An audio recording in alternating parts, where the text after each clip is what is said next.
到当年卡普对冥王雷利的评价，才明白黑胡子为何不敢干掉汉库克。王下七武海制度被废除之后，黑胡子立马带着小弟去抢夺甜甜果实，趁着汉库克攻击海军大佐克比时，靠偷袭才利用暗暗果实抓住汉库克的脖颈。就当黑胡子犹豫是否将其干掉的时候，冥王雷利释放着霸王色霸气登场。他告诉汉库克解除被石化的所有人，自己会确保黑胡子和海军离开九蛇岛。黑胡子也是很给面子，带着小弟乖乖离开。此时的黑胡子已经位居四皇，赏金高达39亿9600万。为何会害怕一个年迈的冥王雷利呢？想当年黑胡子在马林饭多单挑世界最强男人白胡子，虽然被打得满地打滚喊爸爸绕命，也没有向能毁灭世界的白胡子认错。得到阵阵果实后，黑胡子更加嚣张，扬言毁掉整个海军基地，对战海军元帅战国，从场面上也算不落下风，而且还骂战国和卡普是两个过气的老头。按理说地奇不应该害怕冥王雷利才对。有人说黑胡子离开九蛇岛是因为不想丢掉两个同伴，毕竟干掉汉库克之后，大九和戴鹏将会丢掉性命。从2年前卡普对雷利的评价或许能找到答案。雷利在香波地群岛出现后，卡普让手下的人不要告诉战国，还强调海军没有能力对抗两个传说级海贼。当时海军正集结兵力对抗白胡子海贼团，可见卡普认为雷利和白胡子属于同一级别。黑胡子见到雷利释放霸王色，也很清楚对方的实力上限，如果自己与雷利爆发战斗，首先是不一定能获胜，其次当时的九蛇岛有海军和炽天使以及夏奇和女儿国的众多强者们，一旦黑胡子对战雷利陷入苦战，必定会遭到他们围攻。干掉一个汉库克不仅会丢掉两个同伴，自己能否安全离开九蛇岛还不好说。可见黑胡子给雷利面子，也是对自己生命安全的担忧。一场战斗测出索隆和山治的实力差距，现在两个人的战斗力完全不在同一级别。自从草帽团成立开始，海迷们就在讨论山治和索隆谁更强。尾田诚公开表示过，他二人是路飞的左右手，战斗力也是旗鼓相当。不过再从索隆和山治的对手来看，索隆的战斗力要占据一些上风。对战老沙的巴洛克工作设时，山治的对手是敌方的第3战力小冯，索隆的对手是达兹波尼斯，是战斗力仅次于老沙的2号人物。还有去司法岛救罗宾，索隆的对手卡库比山治的对手加布拉更强一些。经过2年的修炼，索隆的实力深不见底，山治则被调侃战斗力太拉胯。对战身为中将的维尔哥，武装色强度不如对方，留下小腿骨裂的污点，还有与多弗朗明哥交手被吊打。如果不是罗骑士赶到，山治必定会惨败。反观索隆的战绩可谓强无敌，对战明哥的手下皮卡可以说是绝对秒杀。与海军大将藤虎交手，虽然被打到嘴角流血，实力也得到了藤虎的认可。进入和之国后，索隆的表现依旧亮眼，轻松干掉同为超新星的基拉，又将黑刀秋水归还给和之国，换来妖刀研磨，武装色霸气得到很大提升。遇到赏金3亿5千万的超新星阿普，稍微认真战斗就能将其秒杀。去鬼岛屋顶对战2位四皇，索隆以血肉之躯挡下最强合体技能霸海，又拖着30多处骨裂的身体，给世界最强生物凯多腹部留下一道伤疤。后来与赏金13亿9千万的岩灾近战斗，前期索隆被打得毫无还手之力，觉醒霸王色霸气之后，索隆斩断尽了一条翅膀，成功登基地狱之王。山治对战异灾奎因时觉醒血统因子，速度、力量和身体强度得到全面提升，击败赏金13亿2千万贝利的异灾奎因，也被海米送上了魔神的称号。可惜山治并没有觉醒霸王色霸气，相比索隆的战斗力还是有一定差距。不过尾田在漫画的彩页中给出暗示，表明索隆和山治的实力依旧相差不大。目前草帽团正在弹头岛冒险，索隆的对手是 CP0 的陆奇，场面上并没落下风。山治见到波尼有危险，主动攻击五老星萨坦圣，结果被对方弹飞后受伤。萨坦圣拥有恶魔果实觉醒能力以及霸王色霸气，战斗力应该在4皇级别。山治与萨坦圣的实力差距如此之大，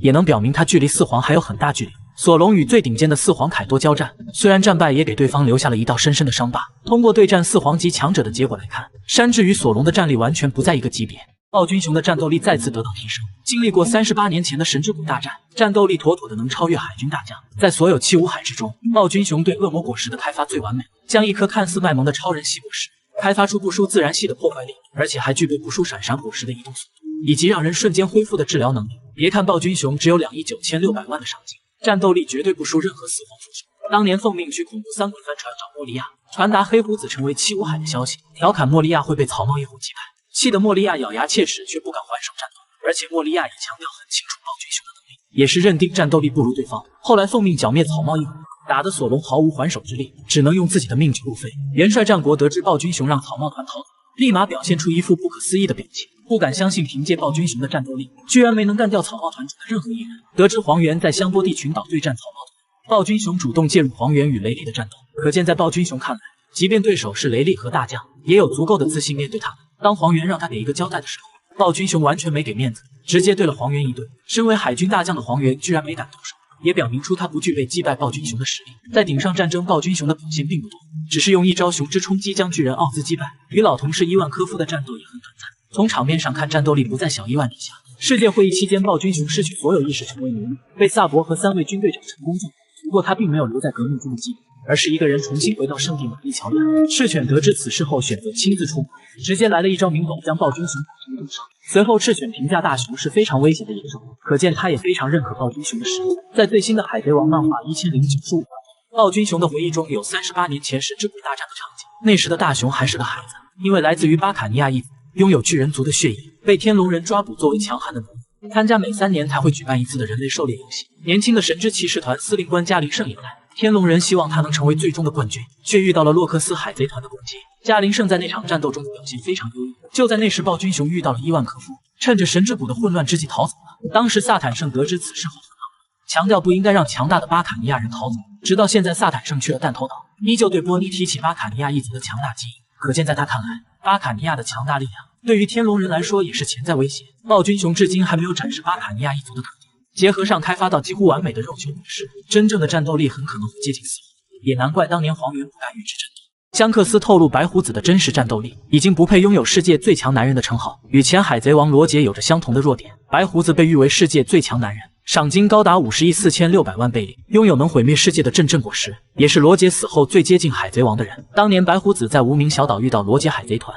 双方爆发了大规模战斗，白胡子与罗杰大战3天3夜未分胜负，可见两人的实力属于同一水平。吴老星对白胡子的实力非常忌惮，得知他与香克斯见面非常紧张，认为香克斯和白胡子中的任何一个人都拥有让世界格局发生改变的实力。香克斯1岁的时候就在罗杰船上，对白胡子真正的战斗力也很清楚。为了不让艾斯去追杀得到暗暗果实的黑胡子，独自一人登上莫比迪克号，面对白胡子一点也没有示弱，拿出佩刀格里芬与丛云切进行战斗。可见在香克斯的心目中，白胡子虽然很强，自己也完全不会弱于对方。顶上战争刚刚开打的时候，战国就让手下10万精锐千万不要掉以轻心，即便人数上占据优势，一旦大意也会战败，因为对手是最强的白胡子。卡普与战国的态度一样，一再告诫手下的人，白胡子拥有毁灭世界的力量。鹰眼和白胡子一样都拥有最强称号，可是鹰眼却认为实力相比对方差很多。相比大将黄猿和青雉，赤犬很认可白胡子的强大，前期不敢主动参战，靠着使用奸计策反斯库亚德，让白胡子的身体被刺穿后才敢与之战斗。赤犬虽然嘴上调侃白胡子不重诺，行动上却认定自己打不赢对方。见到艾斯丧命后的白胡子特别愤怒，用出最后的力量狠狠揍了赤犬一顿。假如是年轻没有伤病的白胡子去马林贩毒，赤犬的脑袋必定留不到战争结束。凯多和白胡子都曾是洛克斯的成员，双方的战斗力强弱也应该很清楚。对战路飞的时候，凯多也强调说，白胡子是能与他生死决斗的强者。不过凯多认为白胡子和罗杰都很幼稚，没有称霸世界的决心。巴雷特的梦想是击败罗杰，得知罗杰身患绝症后，他决定成为世界最强，对白胡子的战斗力也很认可，评价白胡子是拥有怪力的老头。不过巴雷特还强调白胡子和罗杰一样，都有把同伴看得非常重要的缺点，这也导致白胡子带领所有人去救艾斯，才在海军基地马林范多丢掉性命。不管是香克斯还是巴雷特，他们眼中的老年白胡子都不算世界最强男人了。土星萨坦胜的核心能力全部公开，果实觉醒只是标配，霸王色物理伤害才是杀手锏。作为世界政府的最高统治者，吴老星每次出场的逼格都很高，即便是面对元帅赤犬的挑衅，他们也能非常冷静的轻松应对。吴老星的战斗力有没有超越四皇，一直是海迷们在争论的话题。直到世界会议期间，5个老头才第一次战斗，对手是革命军的参谋长萨博。见到萨博要救走寇布拉的时候，他们和伊姆大人一起发动恶魔果实能力，如果不是寇布拉舍命掩护，萨博的性命肯定会留在圣地玛丽乔亚。土星萨坦胜正在弹头岛对抗草帽团，也是吴老星中唯一展示全部能力的人。他已经将恶魔果实开发到觉醒状态，从外表上看很像是日本的妖怪鬼奴，拥有什么样的特殊能力暂且不知，对战斗力有多大提升目前也不清楚。面对波妮的偷袭居然没有轻松躲开，可见他的战斗力并不是最顶尖水准。萨坦胜的见闻色霸气也特别强，待在军舰上也能感知弹头岛的动向，察觉到贝加庞克修改了和平主义者的命令，表情立马变得严肃起来。如果他的见闻色能预见未来，或者拥有见闻杀，妥妥的能达到4皇级别。萨坦胜还拥有瞬间移动能力，前1秒在军舰上，后1秒就能来到弹头岛。目前只有香克斯展示过瞬间移动能力，速度甚至能超越黄猿的光速。都说天下武功唯快不破，萨坦胜拥有瞬移能力，注定是一位顶级强者。在漫画1094话中，一位士兵看了萨坦胜的眼睛后，脑袋随即爆炸丧命。萨坦圣的周围也出现大量黑色闪电，不出意外就是霸王色的一种用法。已知的霸王色最强用法就是缠绕攻击，凯多曾强调只有少数人才能掌握。罗杰和白胡子对战用过霸缠攻击，香克斯秒杀基德也使用过霸王色缠绕。据说香克斯还会霸王色的另一种用法，就是能用霸王色造成物理伤害。当年一个人去找白胡子的时候，就曾释放过霸王色霸气阵列传板，结合海军士兵脑袋爆炸后，立马有人下令让准将以下的人不能直视萨坦圣，也能推断出萨坦圣对霸王色的运用已经达到能造成物理伤害的程度。看来凯多对路飞说的没错，恶魔果实都是浮云，只有霸气才能凌驾于一切。目前萨坦圣还没有展示过武装色强弩，也没有表现出恶魔果实具备的特殊能力。弹头岛接下来的战斗情况将会确定吴老星是否具备四皇级别的战斗力。曾经对战多拉格惨遭暴打，亲生女儿差点被亲自干掉。赤犬身上还有哪些你不知道的秘密？年轻的赤犬和黄猿一起加入海军，那时他的梦想是成为剑士，可能是觉得修行道路太艰苦，赤犬果断放弃梦想，吃下岩浆果实。尾田曾在赤犬的生命卡中强调过，岩浆果实拥有世界上最顶尖的攻击力，甚至还开玩笑的说过，赤犬的实力等于10个白胡子黄猿和青雉加起来，即便是海贼王罗杰与他战斗，也只能挡住赤犬一拳，第二拳会战败。虽然这是尾田在 SBS 中的戏言，也能从侧面反映出赤犬的恐怖战斗力。在马林范多见到路飞带着越狱小分队从天而降，赤犬的表现很是特别，没有像其他人一样叫路飞草帽小子，而是不断强调路飞是龙的儿子。即便是面对白胡子海贼团的众多队长，也要将路飞的脑袋留在马林范多。只能说赤犬对龙的实力非常清楚，担心路飞会成长为他老爸一样的强者。从此是否可以推断出赤犬与龙有过交战，结果是被龙狠狠揍了一顿。顶上战争完结后，赤犬为了当海军元帅，与青雉在庞克哈萨德决斗，两人大战10天10夜才分出胜负。青雉以微弱的劣势战败，却被打断一条腿。赤犬也丢掉男人最重要的东西——面子。面对吴老星被骂他的面子不值一提，还有手下的大将藤虎也没给他留面子，在电话虫中与赤犬互相骂了起来。后来青雉透露说，赤犬在那场战斗中被打得满身是伤，碍于面子没有对外人说。卡普带着 SWORD 成员去蜂巢岛救克格，其中有一个女生叫云雀，她使用贝加庞克制造的武器，从战斗表现来看并不算什么强者。有细心的海米发现，云雀衣服上的图案与赤犬身上的纹身一模一样，因此推断出云雀就是赤犬的女儿。从两人的年龄来看，这种关系的确成立。还有青雉在对战 SWORD 成员时，没有攻击实力更强的格鲁斯和孔雀等人，反而是将实力很弱的云雀冻成雕像，有一种拿赤犬女儿撒气的感觉。不过赤犬与卡普也算是仇人，按理说不应该把亲生女儿放在他身边才对。目前赤犬身上还有一个谜团没有公开，就是会不会最顶尖的霸王色缠绕攻击，在所有的海军大将之中，只有前元帅战国确定拥有霸王色霸气。青雉与卡普战斗出现过黑色闪电，不是霸缠攻击，更像是武装色碰撞。赤犬的生命卡也没有显示拥有霸王色，难道他真的没有成为王者的资质吗？你知道开启大号的布鲁克有多牛吗？睡四皇大妈，泡雷利的妞都是小儿科，还曾让50亿的强者主动给他下跪。刚登陆香波地群岛那回，草帽团都在听夏奇说雷利的往事，布鲁克冷不丁的冒出来一句，好像记得有那么个新人叫罗杰，当时觉得他在吹牛皮，怎么有如此厚颜无耻之人？在草帽团歇业的2年里，别人修炼提升实力，布鲁克则找回大号，去蛋糕岛接山治龟队。佩德洛与布鲁克计划偷走大妈的历史正文，对战四皇大妈本人时，布鲁克一点没怂，召唤出灵魂之王。大妈用灵魂制造的霍米兹，在他的攻击下简直不堪一击。宙斯与普罗米修斯也被打伤，可惜布鲁克还是被大妈击败抓走，之后躺在大妈怀中昏昏大睡。这件事也只有他一个人敢做吧。被乔巴等人救出来之后，布鲁克打开脑壳拿出历史正文，在场的所有人都被惊讶到，不敢相信这个糟老头子能如此厉害，不仅有睡四皇大妈的胆识，还成了名副其实的历史正文收割机。在布林和山治的婚礼上，路飞刺杀四皇大妈的计划被识破，塔塔库利率领整个四皇团反击，千钧一发之际又是布鲁克站了出来，偷偷打碎莫罗修女的相框，才让刺杀四皇大妈的计划能顺利推进。逃离蛋糕岛的时候，布鲁克一刀劈开宙斯，让大妈差点落入水中，最后还能抓住雷云宙斯，让娜美的战斗力提升 N 个档次。在鬼岛战争中，宙斯与天后棒融合，帮助娜美干掉赏金4亿的乌尔提。当年在恐怖3维帆船登场时，布鲁克就干过一件很牛逼的事，向娜美提出看胖次的要求，不出意外被娜美朝着脑袋来了一脚。后来在香波地群岛又询问夏奇胖次的颜色，不过夏奇回答他了，夏奇可是雷利多年的女伴，这波操作妥妥的给雷利戴了顶绿帽子。来到和之国对抗百兽海贼团，布鲁克就默默跟在罗宾的后面。罗宾对战飞6包黑玛利亚，他就小秀一波实力秒杀所有小喽啰。罗宾受伤被 CP0 的成员追杀，他就抱着罗宾逃跑到安全地带。当年罗杰海贼团称霸大海的时候，有一位大海贼叫红伯爵，据说他凭借一个人的力量就与罗杰和白胡子海贼团平起平坐，曾经与钢骨空决斗也是不分胜负，最终体力耗尽被卡普关入推进城。红伯爵有如此战斗力，赏金至少能匹敌罗杰和白胡子的50亿倍率，他却是布鲁克的小迷弟，曾经主动给布鲁克下跪表示崇拜。天龙人送出4颗神级恶魔果实，其中2个已经达到觉醒状态，还帮助3个人获得帝皇的称号。当年汉库克3姐妹给天龙人当奴隶，都被迫吃下恶魔果实，2个妹妹吃了动物系蛇果实。从战斗力来看，并不是非常特别。汉库克获得超人系甜果实，绝对是堪称神级的恶魔果实，可以让敌人瞬间石化。如果能力者不主动解除，石化的人必死无疑。配合绝世美颜，拥有大将级别的实力，也让汉库克被世人称为女帝。据说甜果实是一颗双生果实，除了石化他人，还有另一种能力。七武海制度废除之后，黑胡子立马闯入九蛇岛抢夺甜果实，可见甜果实拥有的能力绝对不在暗果实和阵果实之下。多弗朗明哥作为地下世界的王，在恶魔果实上可谓栽了大跟头。曾经得到过自然系晶晶果实，却被太佐洛带着2个小弟抢走。晶晶果实能让任何事物变成黄金，也帮助太佐洛成为黄金帝。太佐洛曾经是天龙人的奴隶，看着女友惨死在自己面前，将晶晶果实开发到觉醒状态后，利用金钱控制天龙人来报仇，战斗力也有接近大将的水平。索隆与他有过战斗，被瞬间秒杀。艾斯在马林范多丧命后，重生的烧果实被多弗朗明哥得到，为了解决路飞和罗的同盟，拿出烧果实作为竞技场的奖品，没想到被革命军的萨博得到，当着众人的面吃掉烧果实之后，一个人挡住藤虎率领的海军，战斗力绝对有大将级别。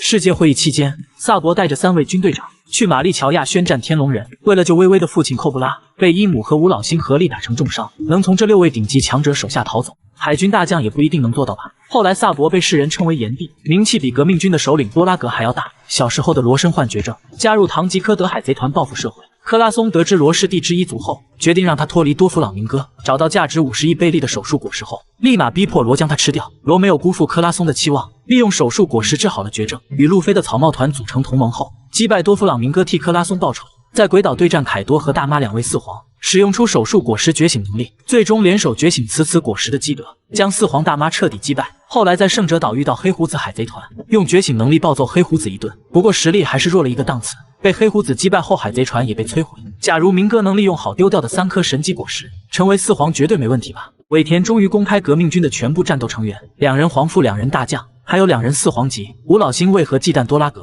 是因为他有一个强大的团队。作为革命军的首领，多拉格被称为世界上最危险的人，他的实力上限至今没有公开。据说赏金拥有50亿贝利，在罗格镇护送路飞出海时，展示过操控风雨雷电的能力。还有革命军的成员都戴着护目镜，推断他吃了自然系风暴果实。目前卡普和路飞都释放过霸王色，也都掌握了霸王色缠绕攻击，多拉格也应该具备这项顶级能力，综合实力应该不在4皇之下。萨博从小就在多拉格的手下成长，体术和霸气都是最顶级的。17岁就能当革命军的参谋长，实力不会在5位军队长之下。吃下烧果实后，萨博的实力再次提升，能对抗海军大将藤虎。在玛丽乔亚对抗吴老星和伊姆，顶着6位顶级强者的攻击逃生，之后被世人称为炎帝，整体实力应该不输给任何大将。如果萨博也拥有霸王色霸气，匹敌4皇水准都不是问题。伊万科夫是5位军队长中战斗力表现最多的一位。当年在海底监狱对战麦哲伦，对方拥有准大将级别的实力，伊万科夫没能抵抗太久战败，实力距离准大将有一些差距。还有在马林范多被赤拳秒杀，他的实力最多也就是皇父级别，贝蒂有4亿5700万的赏金，也是所有军队长中最高的一位。他的鼓舞果实对战力提升不大，却拥有扭转整场战斗的作用，只要挥舞手中的旗帜，就能让手无缚鸡之力的平民变成战士。贝蒂的实力还有很大的提升空间，说不定也拥有皇父的水准。林德伯格是毛皮族的成员，擅长研发各式各样的武器，即便开启月亮狮子形态，战斗力的上限也不会太高。卡拉斯一直被认为是最强的队长，吃了自然系煤灰果实，能用煤灰制造有意识的乌鸦，很可能已经将果实开发到觉醒状态。他与大将藤虎有过交战，具体的战斗经过还没有公开。从藤虎缠着绷带的额头来看，卡拉斯的实力至少在大将级别。茉莉是吃了恶魔果实的巨人族，在100年前就是有名的大海贼，曾经被关入海底监狱，创造出人妖乐园后越狱却没被发现。对战被称为怪物的大将绿牛，能用3叉戟刺穿对方的手臂。5位军队长还都有1位副队长，已经出场却没有展示过实力，他们的战斗力应该不算强，最多也就普通海军中将的水准吧。暴君雄也曾是革命军的一员，他的战斗力妥妥有大将级别，曾经介入雷利与黄猿的战斗，让黄猿只能口嗨不敢出手攻击。如此来看，革命军的整体战斗力不会比任何一个4皇团弱吧？有哪些神级恶魔果实惨遭埋没？大将级别的战斗力被能力者浪费。都说自然系果实拥有毁天灭地的力量，卡里布所吃的沼泽果实算是例外，对战斗力提升不大，还给自己弄一身黏糊糊的淤泥，注定一辈子单身的命。沼泽果实的能力并不算弱，可以将身体的任何部位变成泥浆，获得沼泽一样强大的吸引力，能将任何事物慢慢吞噬吸入其中。不管是赤犬制造的岩浆弹，还是藤虎召唤的陨石，都能被沼泽吞没。卡里布却把沼泽果实当仓库，用来存储各式各样的武器和粮食。完全没有用来提升战斗力，也导致他出场至今一直被秒杀。武器果实的能力非常简单，就是将身体变成不同种类的武器，即便是变成威力强大的炮弹爆炸，化成碎片也能恢复成原本模样。Baby 5对武器果实的开发并不会，只能将身体变成普通的武器，对战斗力的提升也不大，场面上看着很华丽，遇到强者就被秒杀。从贝加庞克发明的各种武器来看，也拥有堪比顶级强者的破坏力，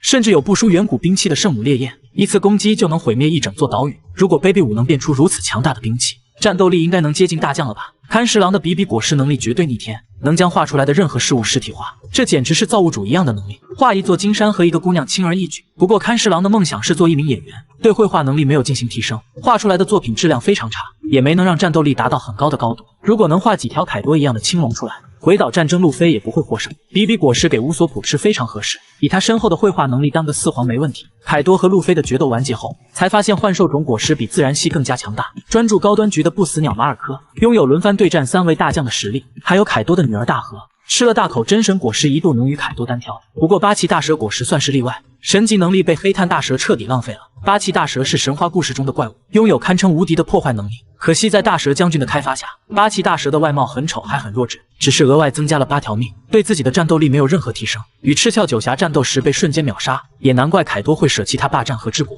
如果换成一位果实开发天坛师，将八岐大蛇开发到觉醒状态，不能说超越世界最强生物凯多，当一位海上皇帝应该不难吧？贬低世界最强男人白胡子，藐视拥有双果实的帝骑。赤犬评价7位四皇的实力强弱，当上海军元帅却主动向路飞认怂。顶上战争刚开打的时候，赤犬对白胡子有一些畏惧，亲自敢主动发起进攻，不过被白胡子一拳从空中击落。黄猿释放出8尺琼勾玉，也没有对白胡子造成任何伤害。赤犬只是嘴上不怂，叫嚣着用岩浆弹给世界最强男人送葬。背地里找到斯库亚德，利用他多年前与罗杰的恩怨，成功策反大倭蜘蛛，一刀刺穿白胡子的胸膛。之后赤犬才敢站出来攻击，用岩浆拳头重创白胡子，还不忘调侃白胡子逃不过岁月的侵蚀，一副贬低对手的嘴脸。见到艾斯倒在岩浆拳头之下，奄奄一息的白胡子再次爆发，缠绕震荡波的拳头从天而降，狠狠砸在赤犬的脑袋上。两人再次爆发激烈战斗，最终赤犬被重伤跌入裂缝之中。赤犬回到地面继续追杀路飞，岩浆拳头偷袭却没能命中巴基，嘴上还叫嚣着快点放下路飞，显然是认为不能拿巴基怎么样。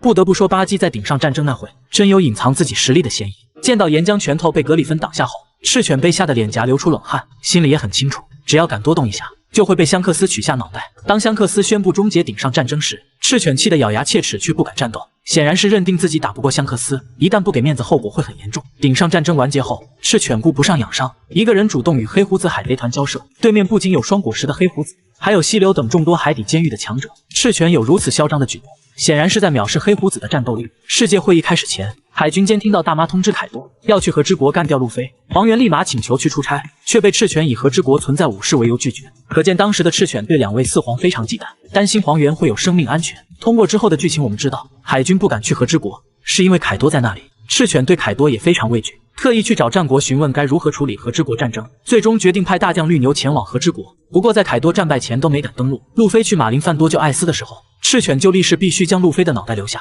即便马尔科带着众多队长阻挡，他也没有打算留路飞一条命。得知路飞的赏金涨到15亿时，赤犬也是异常愤怒，将悬赏令烧毁。不过在路飞成为四皇后，赤犬却主动认怂了，让绿牛不要去招惹他。可见赤犬也认清了一个现实，路飞成长到海军不能轻易对抗的强者。时隔1年的伏笔终于揭开，黑胡子放弃甜甜果实，并不是害怕冥王雷利。当时还有2位大将及老太婆在九蛇岛。七武海制度废除后，黑胡子立马带着手下来到九蛇岛，目标就是汉库克的甜甜果实。据说那是唯一的双生恶魔果实，除了能让敌人瞬间石化外，还可以变成传说中的海妖美杜莎。当时海军也抵达了九蛇岛，为了抓捕汉库克，出动了2名赤天使。汉库克也没有束手就擒，将黑胡子的2个手下与海军一并石化。不过自己却被黑胡子趁机抓住脖梗，随时随地都可能丢掉性命。就在此时，雷利来到九蛇岛，释放霸王色霸气，震慑在场的所有人。他让黑胡子给自己一个面子，放开汉库克，然后乖乖离开九蛇岛。黑胡子不想失去2个小弟，放开汉库克之后，将科比抓回了蜂巢岛。有不少海迷认为，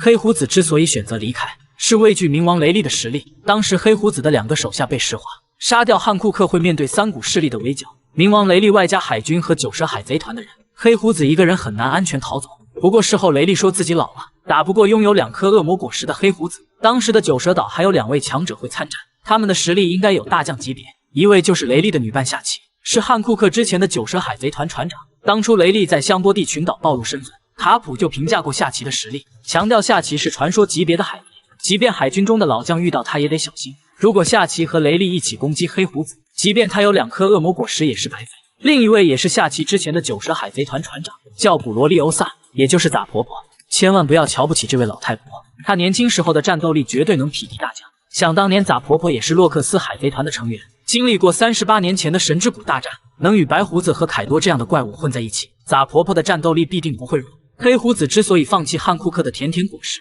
一方面是对雷利有所忌惮，另一方是害怕杂婆婆和夏奇，这2位传说级海贼才是他的最大威胁。多拉格的往事全部公开，当海军的时候暴揍过赤犬，路飞的母亲也要登场了吗？作为海贼王中最神秘的人，多拉格的身上有太多的谜团。恶魔果实能力没有公开，悬赏金有没有50亿贝利也不清楚。不过从漫画1097话中，我们可以得知很多关于他的往事。多拉格与路飞不同，很听老爸卡普的话，早早就成为一名海军。曾经有海米推测多拉格是海军，万万没想到多年后居然成真了。海军中将和大将的代号都是用12生肖的动物加一种颜色命名。多拉格当海军时的称号可能就是苍龙，职位不是大将也是中将级别。从年龄上看，赤犬与龙是同一时期，也应该很清楚他的实力强弱。当初路飞去马林饭多救艾斯，所有人都称呼他为草帽小子，只有赤犬在强调路飞是龙的儿子，无论如何也要留下他的小命。尤其是在路飞释放霸王色之后，赤犬干掉路飞的执念更加坚定了。赤犬如此嫉恨路飞，很可能是被龙暴揍过，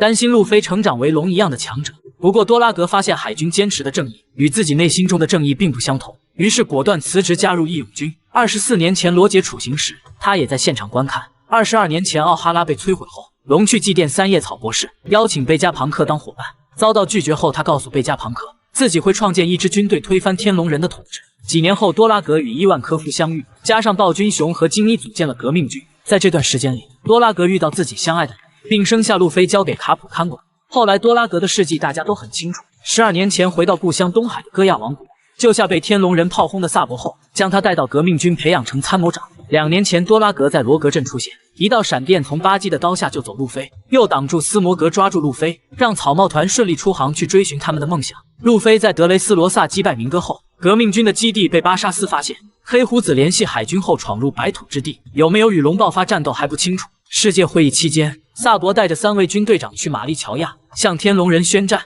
之后多拉格的剧情可能会多一点，他的恶魔果实能力也会公开。目前漫画正在讲述暴君熊的回忆，路飞的母亲也应该出场了吧。尾田再次公布最强的恶魔果实，输出力能超越赤犬与艾尼路之河，也是最适合索隆吃的一颗果实。最强的恶魔果实是哪一颗，一直没有准确的定论。有人说是超人系阵阵果实，拥有毁灭世界的力量。从白胡子被誉为世界最强男人来看，可见阵阵果实确实强大。当年草帽团去空岛冒险时，对手是吃了自然系响雷果实的艾尼路，大招雷鹰能轻松摧毁一座岛屿。娜美也强调雷电是最强的攻击，如果不是路飞的橡胶能免疫雷电，很难想象用什么方式能击败艾尼路。蒂奇在白胡子的船上潜伏20多年，目标就是得到自然系暗暗果实。黑胡子说他是最强自然系果实，拥有世界上最邪恶的力量，不仅能吸收任何事物，还能让对手的果实失效。弱点是不能元素化。黑胡子仗着暗暗果实的邪门力量，击败赏金5亿5千万的火拳艾斯，对战伤病缠身的白胡子，场面上一度占据优势，却差点被老爹干掉。从此也可以确定黑胡子在说谎。暗暗果实还算不上最强的果实，霸王色缠绕攻击出现后，不用接触到对方，也能造成强大的伤害。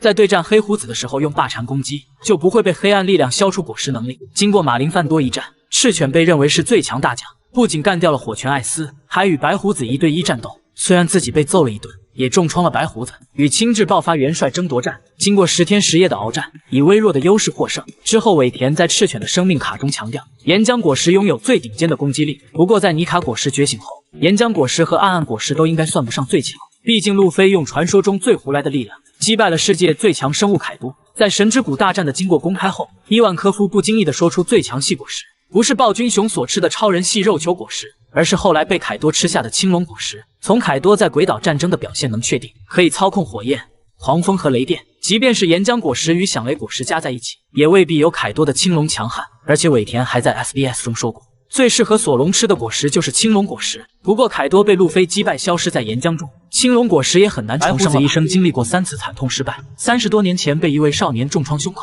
罗杰向海军自首被处刑后，白胡子就被誉为世界最强男人。很多妄图出人头地的海贼新人都想取下他的首级来证明自己，甚至是成名已久的世界第一剑豪鹰眼也想探究自己与他的差距。即便是如此强悍的白胡子，也经历过3次战败，留下了一身的伤疤。第一次是败给罗杰，两人是同时期的海贼，战斗力相差也不大。曾经罗杰海贼团与白胡子海贼团相遇，双方爆发3天3夜的大规模战斗，最终2个海贼团也没有分出胜负，白胡子和罗杰也都受了一点伤。据说双方爆发的战斗不止一次，从世人的说法来看，罗杰的实力要更强一些。第2次战败就是顶上战争，白胡子带领全部手下去马林饭多救艾斯，轻质的冰河时代完全没有效果，黄猿的8尺琼勾玉也没打到白胡子，还是赤犬比较聪明，使用诡计策反大倭蜘蛛，一剑贯穿白胡子的胸膛。此后白胡子与赤犬交战，场面上明显落于下风，胸口也被赤犬打伤。在艾斯丧命马林饭多之后，白胡子彻底暴走，一拳头砸在赤犬脑袋上，随后与赤犬交战，不仅胡子被打掉，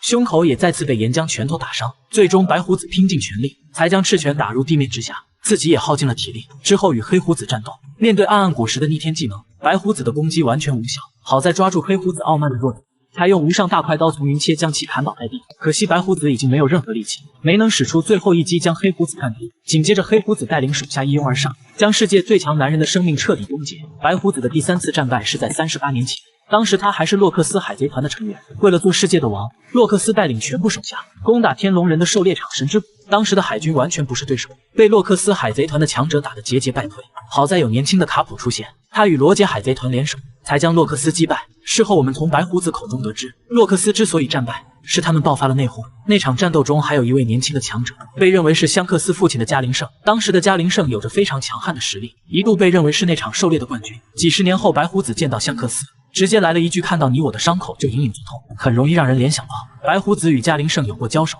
战败后胸口留下一道伤疤。